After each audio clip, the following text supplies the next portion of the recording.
Bakit ganon, Chairman? Bakit kayo nasabit doon? Actually po, Sir Tony, kung natatandaan po ng lahat, nung una pa, diba po ako yung kasama rin doon, isinama rin po ako doon. Ikaw, In fact, kasama ka na ba?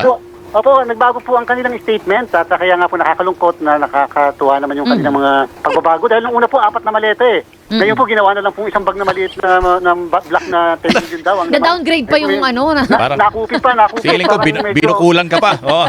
Una pa, Nakunan. dapat po 4 na maleta daw po eh. Ngayon po ay yun po. Wait. At hindi po wala pong binanggit din na katulad ng dati, wala rin binanggit kung kailan na nangyari yung pangyayari yan.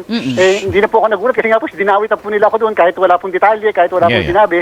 At kanina, ganun din po ang binigay na statement. So, alam niyo po itong lahat ng ito kasi sinungalingan. Sir Tony, mamalik ko, wala po ako involvement sa flood control. Ang layo eh, no? Comelec po ako, Comelec. Oo nga, layo.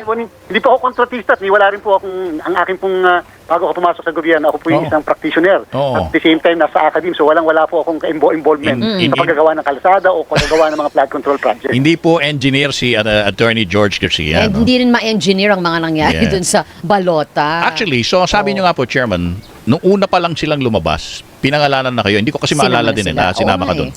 Oo. Nasa bandang huli po ako, dalawang talata lang. Grabe. At ang binigay ako po doon ay nabigyan sa harapan ng Midas Hotel. Alam niyo po, ang harapan ng Midas Hotel po kasi ay mismong Ross Boulevard. Wala po yung, wala na po yung may parking lang doon. Parang doon pa lang, sabi ko, mag-aabutan ba kayo ng 4 na maleta? Tapos nandun ka sa tabi ng Ross Boulevard. So at the same time, ngayon po binago naman nila, nandun naman po sa Makati. Dahil yung po yung street ng aming tirahan yung Pereya, yung corner de la Rosa na yon.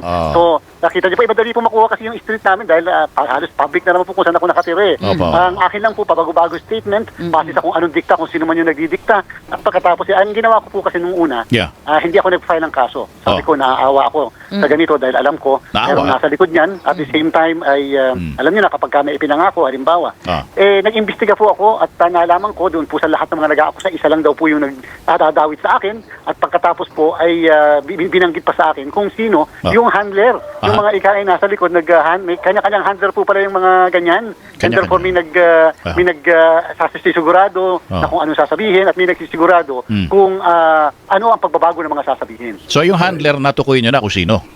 Ay, opo, natukoy ko na po at hindi ko muna babanggitin na Tony sapagkat mas maganda po muna na alam niyo po, naghihintay ang mga katulad na ganyan na magbigay ka ng counter statement mo, parang kredibilidad ng isa versus kredibilidad mo ngayon. So, parehas na kami ngayon magsasabi. So, ang naghihintay sila na sasabihin, tapos mag-a-adjust na naman base sa binanggit mo. So, later po, kung sakasakali, kung magpapail ako ng kaso, babanggitin ko po yung mga pangalan yun. Kasama na rin kung, alam ko rin po kung ano yung mga naiabot eh. Pero kung, meron pang kung kumbaga hindi pa kayo decidido mag-file ng kaso. Bilang isang abogado po kasi, kinakailangan maghintay ka ng mga iba pang facts eh. Kanina po kasi yung mga binanggit parang press nga po. Hindi ko po napakinggan kaya lang nabanggit lang po sa akin. Maganda po kasi nung nagbanggit sila, hindi pa po napapanumpaan pala yon. Wala. Nung sila yung unang lumantad. Hanggang ngayon naman po. Opo, hindi ko po malaman ngayon kung yung pong binanggit kanina ay napanumpaan din. So, paano naman po nyo papailan ng kasong perjury kung hindi naman po napanumpaan halimbawa? Kung hindi perjury, ano pong kaso? Slander po ba? Libel po ba?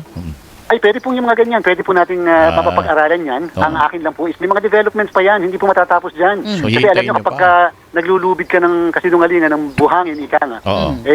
Minsan hindi pa matatapos yan kasi kinakailangan diin pa o may patutunayan pa sila ng mga bagay-bagay. Yan sa akin lang po, bakit naman po madadamay isang katulad ko? Sana naman po kung gusto nila magkaroon ng kredibilidad yung mga statements na, huwag naman magdamay ng mga taong, wala naman ka-involvement, pinag-uusapan, flood control Pagkatapos election ako So sana po kung election na lang ang pinag-usapan, baka damay talaga ako doon kung election ang pag-uusapan dahil yan po yung ating pong tungkulin. Pero yung flood control, wala po talagang connection, napakalayo po. Suntok-suntok sa buwan. Opo. Paano ka ngayon, paano nito ngayon, attorney? Magsasampa ka po ba ng kaso? Kasi may ilan na rin naman po na nagsampa na ng kaso dito ayaw sa nga daw niya, hihintayin pa daw niya more developments Opo, may mga developments pa po yan kasi Ma'am Rica, bilang isang abogado kasi. Alam niyo, lalo na sa korte, ang pagsubok sa kredibilidad ay hindi pa pwedeng kredibilidad mo versus kredibilidad nila.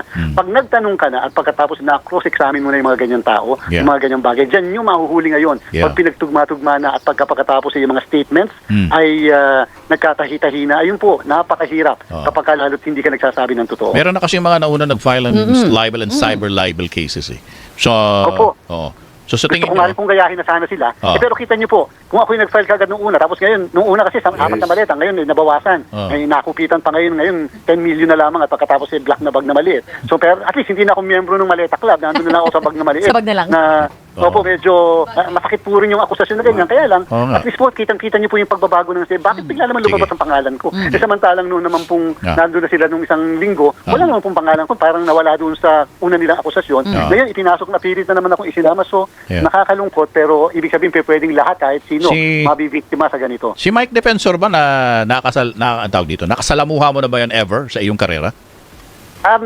Meron po kasi, alam niyo po kasi meron pong mga cases kasi na nakapending sa amin sa Comelec. Natatandaan niyo po yung tungkol sa mga donors, contributors, may mga ganun po kasi. Kaya nga po tinitingnan ko rin yung mga pangalan. Pero ito po ang magagaransa ko. Kung ano man po yung nakapending sa amin, hindi po yan maapektuhan ng mga ganito. Kung may mga involved man ng mga tao, personalidad, na involved dito sa mga pagsisinungaling, pagbibigay ng mga masasamang ganitong klaseng informasyon o statement, hindi maapektuhan dito sa amin. We will decide the case based doon sa evidence as presented. At hindi po tayo magpapadala sa silakbunan damdamin dahil lang dyan. Feeling nyo, kaya kayo nadawit dito dahil nga po may hinahandle po ang COMELEC na kaso na election law violation si Mike Defensor?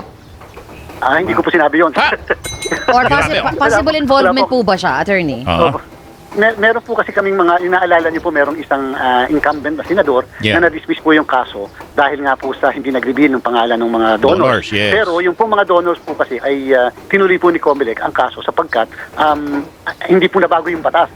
Yung una, sabi, ang nabigyan ay hindi mananagot dahil nabago na yung batas. Pero yung mismo nagbigay, dahil nasa batas pa rin, ay kinakailangan mag-report. Kung hindi nakapag-report, ay haharap po sa kasong kriminal kasi COMELEC pa rin ang magtatry nito at magdedetermine kung talaga bang may kaso. So yan. Kaya tuloy nakikita medyo napagtatagni-tagni na ng mga nakikinig sa atin ngayon. Na meron naman pala. Kung anong posibleng motibo na idawit. Kahit napaka-far-fetched. Bakit? Kasi gano'n, no?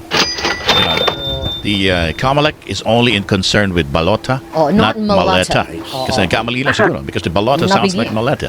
At bukod pa dito sa issue ng male-maletang pera, Chairman, ano po ba ang mga pinagkakaabalahan nyo sa COMELEC? Because baka nakakalimutan ng mga tao, ano ba yung mga election na pinaghahandaan nyo? BARM? Ano pa? Ayan po, mas maganda po at nabanggit nyo dyan na talagang dapat na mag-focus tayo. Una, kami po ay nag-commit, magkukonduct tayo ng special election sa Dasmariñas, Cavite. For the po sa binakantehan po ni Congressman Barsaga. Opo, ito po yung magaganap na ngayong August 29 kahit na naghahanap pa kami ng budget kung saan namin po pupulutin, kukuhanin. Yung bag, sir! Hingi tayo dun sa Marines.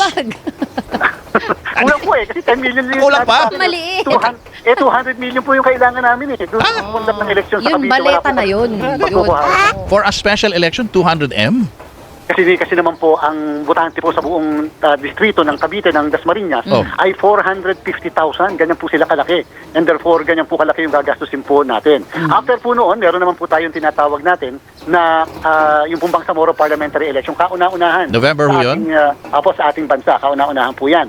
At mangyayari po naman yan sa September 14. September. Sa November 2 naman po, pagkatapos ng undas natin, ayun naman po ang ating tinatawag na barangay and SK election. Ayun. Nalito na ako sa calendar kasi partner. Kasi akala ko napansin. Palipat-lipat yung date. So yung SK nga pala ang sa undas natapat. Opo. November 2 po yun. November 2. Yung September 14 ang Bangsamoro Parliamentary Election. Sir, yung sa dito sa special election para dun sa nabakante ni Congressman Barsaga. Paano po mangyari yung balota dun? Dapat po ba magsumite na sila ngayon ng or written po yan? Sino mga kakandidato? Oo. Ang pagpa-file po ng candidacy ay ating pong dinetermine sa July 5 to 7. Malalaman natin kung sino mapapile ng candidacy. At more or less po pagkatapos ito, ang mismong campaign period baka po sa bandang Agosto na ng first week. So malalaman natin kung sino magpa-file ng kandidatura. Naitanong din po sa amin dati kung yan bang natanggal. Ay pwede tumakbo ulit. Pwede mag-file, pwede tumakbo. Ang sagot po dyan ay opo. Sapagkat hindi po yan perpetual disqualification to hold public office. Ito pong pagkakatanggal ay administratibo. Hindi po kasong kriminal. Pwede pa rin pala siya tumakbo ulit. Natuwa po yung mga katropa dun sa sinabi nyo, Chairman. Ay, wala po kami magagawa. Dahil po yung ating batas. At doon naman po sa kung bakit pa kami magpapatawag ng special election, samantalang pwede naman na caretaker na lang. Maganda po talaga sana yun. Kaya lang po, Ma'am Rica at Sir Tony, may desisyon po kasi ang Korte Suprema nung isang taon lang sa kaso ni Hagedorn versus House of Representatives na kung saan sinasabi na hindi na namin kinakailangan maghintay pa ng declaration ng vacancy mula sa mababang kapulungan o kaya naman po pagpapatawag ng special election, si COMELEC ay obligado, mandatorily, dapat magpatawag po ng special election kapag kaganyang merong namatay, merong nag-resign o may natanggal na miyembro ng House of Representatives. So yun. So sa ngayon hindi pa wala pang filing of candidacies July tama ba? July 5 to 7 po. 5 to 7. Oo. Nako, alam mo matatabunan yun yung filing of candidacies. Alam niyo kung bakit, Chair? Oh, yung impeachment. Impeachment trial Tama, July 6. July 6. So hindi po mapapansin yung filing of candidacies, baka makakalimutan yan dahil nakatutok lahat sa Senado.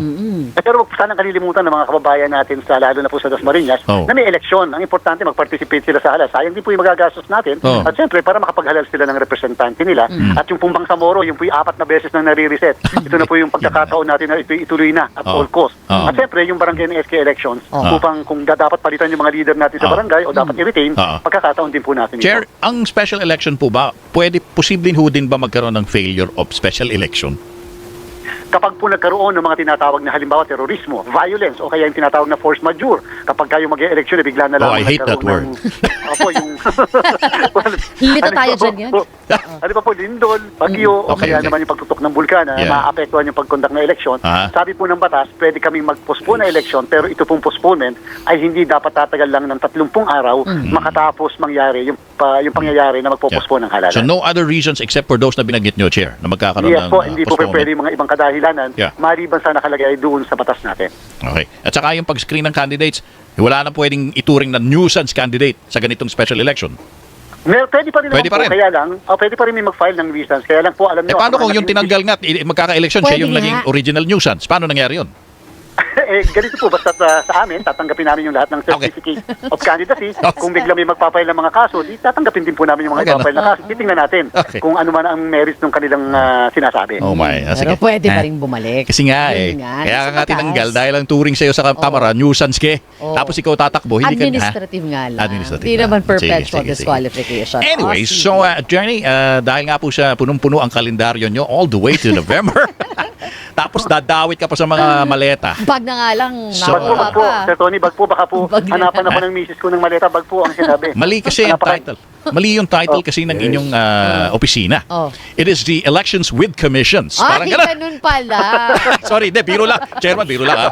Opo, Elections with Commissions. Hindi commission. Grabe talaga itong Marines, whatever, Bagman. underwater imaginations na ginamit nila. Bakit naman kasi dinawat nyo si Chairman?